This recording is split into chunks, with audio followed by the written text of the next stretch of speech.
Hi, my name is Bob Harris, and I want to thank you for watching this long overdue second part of my study of Lee Harvey Oswald.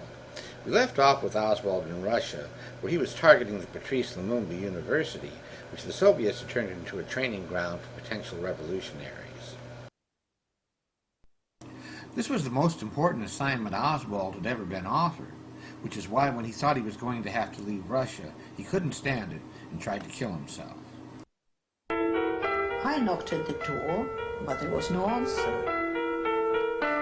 Hotel security men finally broke down the door. We all tumbled in the room, and behind the shoulders of the two men, I saw Lee in the bath. So it was water there, and it was reddish, so it was blood. Lee cut his wrist. Oswald was rushed unconscious to Botkin Hospital. Of course, the Warren Commission told us that the reason he attempted suicide was that he was totally obsessed with communism. Fortunately for us, the PBS folks discovered exactly how deep his love for communism really was. Vyacheslav Nikonov was an aide to the first KGB chief after communism. He reviewed the entire Oswald file.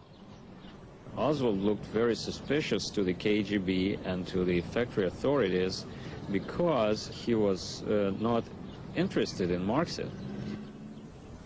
He didn't attend any Marxist classes, he didn't read any Marxist literature, and he didn't attend even the labor union meetings. So the question was, what was he doing there? Of course, Oswald never seriously studied communism. He hated communism, just like his role model Herbert Philbrick did. But at a time when American communists were keeping a pretty low profile, Oswald was flaunting his communism, and he was practically begging his brother to be a publicity agent for him. And I think he was surprised when he stepped off the plane in Dallas Love Field. He asked me, "What? No reporters?" I said, "Yes, I've been managed to keep it quiet." And that was it. But I think he was disappointed. I remember years ago reading a letter from Lee to his brother stating that he would cheerfully kill American soldiers, and thinking, gosh, those are pretty strong words. Maybe he really was a communist. But then I got to the end of the letter. Come on, folks, how ridiculously transparent does he have to be? And how in hell could Robert have failed to get it? Of course, if Oswald had really been working for the CIA, he would have been promptly debriefed when he returned to the U.S., and to this day the CIA has always denied that they debriefed him. But the CIA lied. One former CIA officer, however, says he read an agency debriefing of Oswald in 1962. Donald Denslia agreed to be interviewed only in shadow. I received across my desk a debriefing report. It was a debriefing of a Marine redefector. He was returning with his family from the Soviet Union and was back in the United States. The report was approximately 4 to 5 pages in length. It gave a lot of details about the organization of the Minsk radio plant. It was signed off by a CIA officer by the name of Anderson. Not surprisingly, Lee wrote a letter to his mother when he was returning to the United States, telling her that before he came home, he would have to first stop over in Washington, D.C. Of course, Lee's mother knew all along that he worked for the government.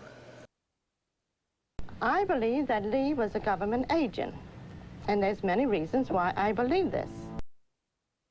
I never thought about being Oswald's attorney, but Marguerite Oswald told me that she believed that her son worked for the United States government in some capacity, and that he had specialized training in Russian, that he was allowed to bring his wife back from Russia, and the government paid for his coming back. And in fact, a letter from the State Department to Marguerite, dated June 7th of 1962, confirmed that the government did indeed provide the money for Lee to return to the United States. That sure was generous treatment by the government, considering that Lee was supposed to be a traitor to his country.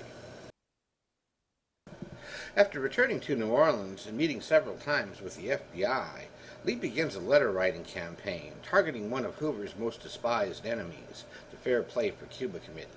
His letters consist almost entirely of deliberate lies, trying to make it appear that he was a genuine leftist who had put together a group of supporters. One particular lie stood out as definitive of Oswald's motives and true allegiance.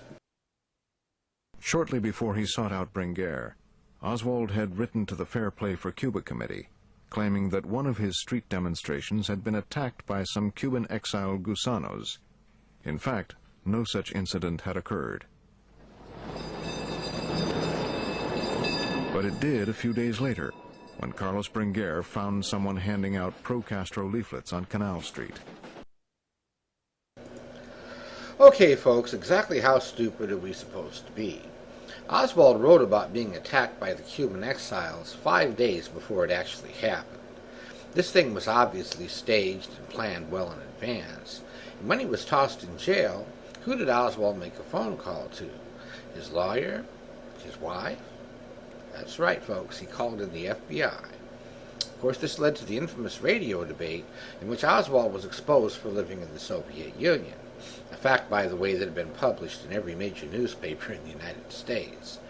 Nonetheless, this plan of guilt by association worked, and within 90 days, the Fair Play for Cuba Committee was permanently shut down. Oswald continued to use this tactic when he filled out his post office box application in Dallas, trying to make it appear that he was authorized to receive mail on behalf of the American Civil Liberties Union, another group at the top of Hoover's hate list.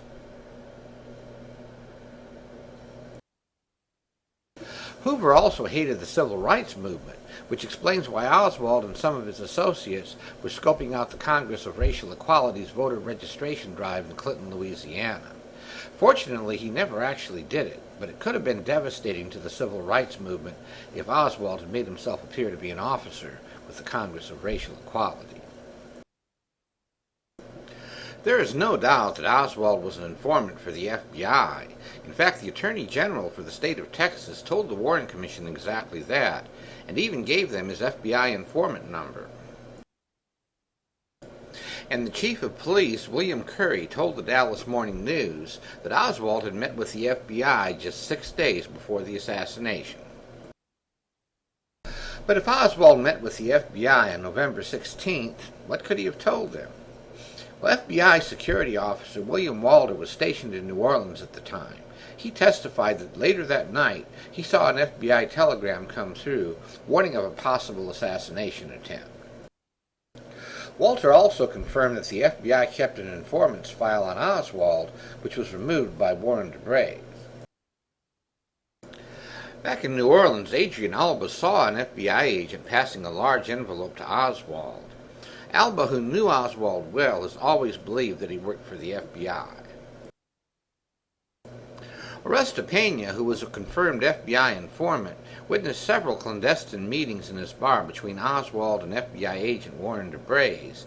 He also stated that DeBrays threatened him and told him not to tell the Warren Commission about their association. In 1996, a book was published that settled this question beyond all doubt. It was written by Ray and Mary LaFontaine, and it was about John Elrod, who was briefly in the same cell block with Oswald on the day of the assassination, and overheard him reporting details of a weapons heist to the FBI. In future videos, we'll be talking more about some of the revelations from this book. You can also learn more about Elrod in the Washington Post article entitled The Fourth Tramp, which is posted at my website. Thanks for listening, folks. My name is Bob Harris.